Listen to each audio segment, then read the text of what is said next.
Rangkuman informasi pilihan dari berbagai kabupaten dan kota di Jawa Timur segera hadir dalam Buletin Jawa Timur. Buletin Jawa Timur.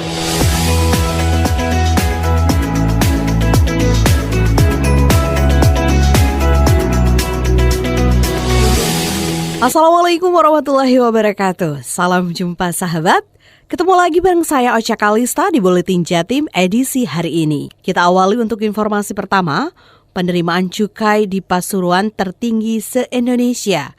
Informasi selengkapnya bersama Wildan Ansori, Suara Pasuruan. Penerimaan cukai di Pasuruan kembali tertinggi se-Indonesia. Sebagai buktinya, Kantor Pengawasan dan Pelayanan Bea dan Cukai tipe Madya PABNA Pasuruan mencatat per 31 Desember 2020 lalu, penerimaan bea dan cukai di Pasuruan mencapai 46.672 triliun rupiah. Hanan Budiarto, Kepala Kantor Bea Cukai Pasuruan kepada Emil Akbar, Tim Liputan Dinas Komunikasi dan Informatika Kabupaten Pasuruan menjelaskan, dari total capaian penerimaan bea dan cukai, terbanyak berasal dari cukai yang nilainya mencapai 46 triliun rupiah. Sedangkan penerimaan dari sektor bea masuk hanya sebesar 25 miliar rupiah. Penerimaan cukai yang sangat besar itu tak lepas dari banyaknya industri rokok di Pasuruan yang jumlahnya mencapai lebih dari 80 perusahaan. Menurut Hanan, total ada 6 perusahaan rokok besar yang ada di Pasuruan, salah satunya Gudang Garam. Pasuruan ini kontributor penerimaan dari sisi bea cukai se-Indonesia. Kalau di Pasuruan yang paling besar cukai, karena kalau bea masuk kita tidak ada pelabuhan, tidak ada bandara, sehingga relatif kecil. Tahun 2020 dari sisi bea masuk hanya sekitar 25 miliar. Dari kawasan berikat yang ada di lingkungan PIR, di sini kurang lebih 80 pabrik rokok, tetapi rata-rata yang banyak itu oleh masyarakat, itu pabrik rokok kecil yang secara penerimaan tidak terlalu besar. Tetapi ada beberapa pabrik besar yang memang kontribusinya luar biasa, ya, seperti Gudang Garam, kemudian Sampurna, kemudian SC, Trisakti, ya, kemudian KDM itu Apache dan lain-lain. Wildan Asrori, Suara Pasuruan. Bergeser ke informasi lainnya, Agustin Merdekawati dari Ersal Nganjuk mengabarkan puncak musim hujan, waspadai cikungunya. Selain ancaman penyakit demam berdarah atau DBD, pada musim hujan di bulan Januari, warga Kota Angin juga harus mewaspadai penyakit cikungunya karena tahun lalu di Nganjuk ditemukan lebih dari 1.000 kasus penyakit yang sama-sama diakibatkan oleh gigitan nyamuk Aedes aegypti. Selama di tahun 2020, total ada 241 DBD, sedangkan cikungunya dalam setahun mencapai 1.116 kasus. Menurut Kasih Pencegahan dan Pengendalian Penyakit Menular Dinkes Nganjuk Didik Hermanu, semenjak wabah COVID-19 melanda Nganjuk, kasus menular relatif turun. Demikian juga dengan kasus cikungunya. Menurut Didik adalah ketakutan masyarakat untuk mengakses pengobatan di puskesmas dan rumah sakit, dan mereka yang takut tertular COVID-19 memilih untuk tidak melaporkan kasusnya. Sebaliknya, warga hanya melakukan perawatan di rumah. Didik menjelaskan, cikungunya memiliki gejala yang hampir sama dengan DBD, yakni demam. Namun yang membedakan adalah virus penyakit DBD menyerang trombosit. Jika penanganannya terlambat, bisa menyebabkan kematian. Dari Agustin Merdekawati, Suara Anjuk Ladang Nganjuk. Ada Billy Patopoi dari Suara Sidoarjo mengabarkan, dalam PPKM tahap pertama, jumlah COVID-19 di RSUD masih tinggi. Sahabat, penyebaran COVID-19 di Sidoarjo mencapai puncak sebaran kasus tertinggi pada bulan Januari 2021. Dokter Ato Irawan, Direktur RSUD Sidoarjo, saat ditemui pada Senin 25 Januari di kantornya mengatakan, tingkat keterisian ruang perawatan di RSUD sudah mencapai 97% dan terus dinamis, bahkan sempat menyentuh angka di atas 100% atau overload. Selain itu, juga sempat ada pasien yang masih bertahan di IGD dan ICU untuk menunggu mendapatkan kamar. Hari ini pasien kita 225 bed itu terisi 119. Jadi masih 97%. Artinya mulai tanggal 1 sampai sekarang kok masih hampir penuh ruangan COVID isolasi, terutama apalagi ruangan ICU, ruangan yang butuh ventilator, yang butuh ruangan untuk intensif untuk pasien-pasien COVID, ini selalu penuh. Selama masa pandemi, RSUD Sidoarjo sudah merawat setidaknya lebih 5.400 pasien dengan tingkat kematian mencapai 16%. Selain itu, RSUD Sidoarjo juga membatasi pasien rujukan COVID-19 yang berasal dari daerah lain. Sementara, untuk pelayanan pasien non-COVID juga masih terus berlangsung. Demikian saya Billy Patopoy, Suara Sidoarjo. Kita ke informasi lainnya, rakor persiapan kedatangan vaksin COVID-19 di Kota Madiun. Informasi selengkapnya bersama Amanda dari Suara Madiun. Pemerintah Kota Madiun terus berupaya mematangkan persiapan vaksinasi COVID-19 di Kota Pendekar. Untuk itu, rapat koordinasi digelar bersama Forkopimda, pengelola rumah sakit, dan fasilitas kesehatan lainnya serta tokoh masyarakat. Wali Kota Madiun Maidi memimpin secara langsung rapat tersebut. Dalam rapat itu, membahas pentingnya vaksin untuk menekan penyebaran virus corona, serta memastikan sasaran prioritas vaksin. Mulai dari kedatangan, distribusi, sampai ke tempat tujuan, hingga penyuntikan kepada masyarakat. Adapun vaksinasi COVID-19 rencananya akan dilaksanakan di Kota Madiun pada Februari mendatang, dengan sasaran utamanya adalah tenaga kesehatan. Khususnya, mereka yang sehari-hari menangani pasien positif terjangkit virus corona. Menurut Wali Kota, vaksin penting untuk segera diberikan, yakni untuk meningkatkan kekebalan tubuh. Tidak hanya bagi penerima vaksin, tapi juga orang lain di sekitarnya. Meski begitu, vaksin yang tersedia saat ini masih dalam jumlah yang sangat terbatas. Selain itu, juga ada beberapa persyaratan untuk bisa mendapatkan vaksin. Di antaranya, berusia 18 hingga 59 tahun, tidak sedang hamil atau menyusui bagi wanita, tidak memiliki penyakit penyerta atau komorbid maupun autoimun. Lebih lanjut, Wali Kota menghimbau kepada OPD terkait untuk segera menyelesaikan pendataan jumlah sasaran prioritas vaksinasi COVID-19, serta mempersiapkan vaksinator yang bertugas pada penyuntikan Februari mendatang. Tak hanya itu, Wali Kota juga menghimbau masyarakat untuk tetap melaksanakan 3M, yakni memakai masker, mencuci tangan, dan menjaga jarak. Amanda, Suara Madiun. Dari Madiun kita ke Sampang, di sana ada Rian dari Suara Sampang mengabarkan, PDAM Sampang akan mengoperasikan sumber air di Kampung Rubaruh. Perusahaan Daerah Air Minum atau PDAM Trunojoyo Kabupaten Sampang akan mengoperasikan sumber air di Kampung Rubaruh, Kelurahan Banyuanyar.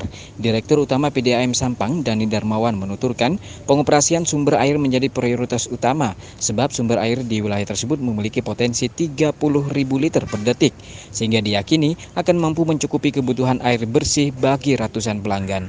Upaya tersebut dilakukan untuk menambah dan memperluas saluran jaringan karena semakin bertambah tekanan debit akan lebih banyak lagi yang bisa dilayani mendapatkan air bersih. Dani Darmawan menambahkan, selain itu ada beberapa langkah strategis mewujudkan program pengoperasian sumber air Rubaruh, yakni akan membentuk tim internal, mengadakan sosialisasi dan menggratiskan biaya sambungan untuk warga sekitar sumber air. Pihaknya akan melakukan operasi sambungan ilegal terhadap sejumlah pelanggan pada bulan Februari mendatang. Hal ini bertujuan untuk menyelesaikan masalah tunggakan pelanggan yang tidak membayar dan saluran tidak aktif. Suara Sampang, Rian Haryanto melaporkan. Ninda Alivia dari Persada FM mengabarkan, puskesmas dan rumah sakit di Kabupaten Blitar dipastikan siap melaksanakan vaksinasi COVID-19. Juru bicara gugus tugas percepatan penanganan COVID-19 Kabupaten Blitar Krisna Yekti memastikan layanan kesehatan yaitu puskesmas dan rumah sakit yang akan melakukan vaksinasi COVID-19 sudah siap. Persiapan yang dilakukan tidak hanya berkaitan dengan logistik namun juga sumber daya manusia atau SDM. Krisna menjelaskan ada 24 puskesmas yang akan melaksanakan vaksinasi COVID-19, kemudian 7 rumah sakit baik milik daerah ataupun swasta. Untuk logistik yang sudah ada telah dikirim ke masing-masing layanan kesehatan. Sedangkan bagi SDM yang akan melaksanakan vaksinasi COVID-19 juga dipastikan sudah mendapatkan pelatihan dari pusat melalui virtual, sehingga diharapkan proses vaksinasi nanti bisa berjalan dengan lancar. Jadi untuk Fasiankes pelayanan kesehatan itu yang sudah kita data itu ada 32, itu terdiri dari puskesmas, rumah sakit pemerintah maupun swasta. Sudah siap semua. Sebelumnya Krisna mengatakan belum mengetahui secara pasti waktu pendistribusian vaksin COVID-19 ke Kabupaten Blitar, hanya saja informasi terakhir yang diterimanya kemungkinan besar dilakukan pada awal bulan depan. Ninda Alivia melaporkan. Kita bergeser ke informasi lainnya, PPKM Jilid 2 Satlantas Gresik bagikan ratusan masker. Informasi selengkapnya bersama Kevin Chandra dari Suara Gresik. Ratusan masker dibagikan kepada pengguna jalan pada pemberlakuan pembatasan kegiatan masyarakat Jilid 2. Satlantas Polres Gresik membagikan ratusan masker tersebut di posko PPKM yang berada di Jalan Raya Veteran Kecamatan Kebomas. Kasat Lantas AKP Yanto Mulyanto mengatakan kegiatan pembagian masker ini sebagai wujud implementasi Perpres nomor 6 tahun 2020 tentang penegakan protokol kesehatan dalam rangka memutus mata rantai penyebaran COVID-19. Anggotanya juga turut menghimbau masyarakat untuk tertib berlalu lintas dan tetap menegakkan 5M di tengah pandemi COVID-19 seperti mencuci tangan dengan sabun, kemudian memakai masker, menjaga jarak, menghindari kerumunan, dan mengurangi mobilitas selama pemberlakuan PPKM. Kasat Lantas Gresik juga menambahkan akan terus mengimbau masyarakat terkait kepatuhan berlalu lintas dan protokol kesehatan agar masyarakat selamat dan terhindar dari penyebaran COVID-19 karena keselamatan masyarakat adalah prioritas utama selama pandemi. Saya, Kevin Chandra, Suara Gresik melaporkan untuk Buletin Jawa Timur. Dari Gresik, kita ke Tuban. Di sana ada Ari Agustias dari Pradia Suara Tuban mengabarkan, Bupati Tuban terpilih siap sukseskan vaksinasi COVID-19. Aditya Halindra Faridski, Bupati terpilih dalam Pilkada Tuban 2020, siap mendukung dan mensukseskan program vaksinasi COVID-19, termasuk siap divaksin guna mencegah penyebaran virus corona. Disampaikan dirinya akan mengikuti kebijakan pemerintah pusat karena sudah diatur langsung oleh Presiden. Kalau vaksin ini kan proses sudah dilonceng oleh Presiden. Kalau itu menjadi kebijakan dari pemerintah pusat, semua harus menerima vaksin, pasti kita juga harus mengikuti kebijakan dari pemerintahan pusat. Karena itu sudah diatur oleh Presiden langsung, dan nanti kalau nggak salah Tuban masih belum ya berkaitan dengan vaksin ya. Kalau saya dengar kalau nggak salah antara Februari ya ini. Jadi kita lihat hasilnya. Jadi masih masa jabatan Bupati sebelum saya soalnya. Vaksinasi untuk Kabupaten Tuban diperkirakan dimulai pada Februari 2021 atau mundur dari jadwal sebelumnya. Pasalnya sebelumnya Tuban dijadwalkan untuk vaksinasi tanggal 14 Januari 2021. Pada tahap pertama ini Pemkab Tuban mengusulkan alokasi ke Provinsi Jatim sebanyak 3.636 vaksin COVID-19. Tahap awal yang akan divaksinasi diprioritaskan kepada tenaga kesehatan. Ditegaskan semua harus mendukung kebijakan pemerintah pusat terkait program vaksinasi COVID-19. Ari Agustias, Pradia Suara Tuban untuk Buletin Jawa Timur. Kita bergeser ke informasi lainnya. Ada Eza Mahesa Realita FM Pamekasan mengabarkan 50% lebih SD dan SMP di Pamekasan ajukan pelaksanaan PTM.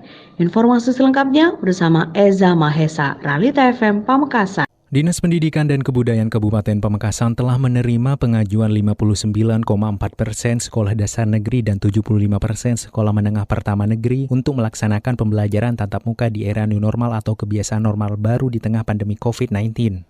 Ahmad Zaini, Kepala Dinas Pendidikan dan Kebudayaan Kabupaten Pamekasan menjelaskan jumlah keseluruhan SDN yang tersebar di 13 kecamatan sekabupaten sebanyak 471 lembaga dan 38 lembaga SMPN. Kedua jenjang pendidikan itu mengajukan permohonan belajar mengajar secara tatap muka dengan ketentuan yang telah ditetapkan oleh Kementerian Pendidikan dan Kebudayaan.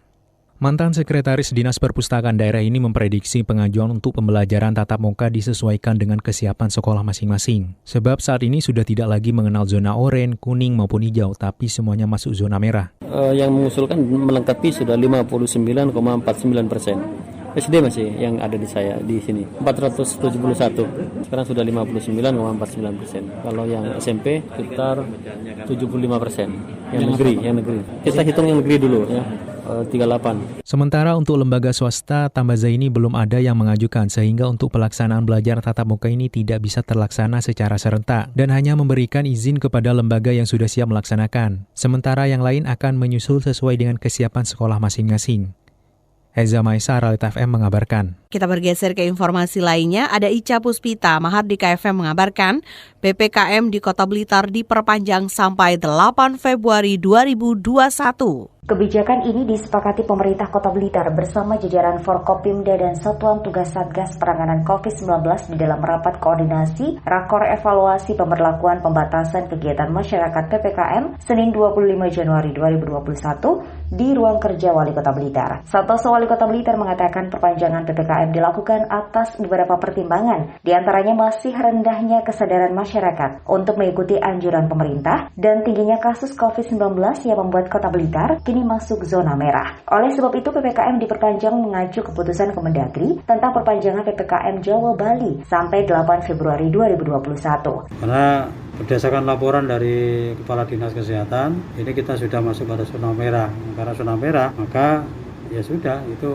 bagian dari yang harus kita ikuti, kebijakan-kebijakan sesuai dengan edaran surat Menteri Dalam Negeri. Santoso menegaskan kondisi COVID-19 di Kota Blitar saat ini tidak bisa dianggap remeh. Kesadaran masyarakat termasuk pelaku usaha dalam mengikuti anjuran pemerintah sangat diperlukan. Apalagi pemerintah kota telah mengeluarkan Perwali nomor 01 tahun 2021 yang di dalamnya mengatur tentang pembatasan jam operasional kafe, restoran, dan semacamnya. Tidak hanya itu, seluruh kegiatan masyarakat juga dibatasi termasuk kegiatan ibadah, pariwisata, belajar mengajar, dan sebagainya. Kegiatan di perkantoran juga dianjurkan untuk tetap menerapkan sistem work from home dan work from office dengan tetap mematuhi protokol kesehatan COVID-19.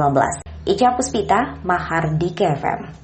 Demikian Buletin Jatim edisi hari ini bersama saya Ocha Kalista. Terima kasih dan sampai jumpa. Rangkuman informasi pilihan dari berbagai kabupaten dan kota di Jawa Timur baru saja sahabat dengarkan dalam Buletin Jawa Timur. Buletin Jawa Timur. Buletin Jawa Timur bisa sahabat dengarkan Senin sampai Jumat jam 8 pagi dan 4 sore. Disiarkan serentak di Lembaga Penyiaran Publik Lokal Suara Sidoarjo, Persada Kabupaten Blitar, Mahardika Kota Blitar, Ralita Pamekasan, Suara Sampang, Suara Kota Probolinggo, Suara Lumajang, Suara Pasuruan, Blambangan Banyuwangi, Wika Mojokerto, Suara Gresik, Pradia, Suara Tuban, Malawapati Bojonegoro, Ersal Nganjuk, Suara Madiun, Suara Ngawi, Suara Pacitan, Praja Angkasa Trenggalek, dan RGR Tulungagung. Persembahan dari Asosiasi Lembaga Penyiaran Publik Lokal Jawa Timur.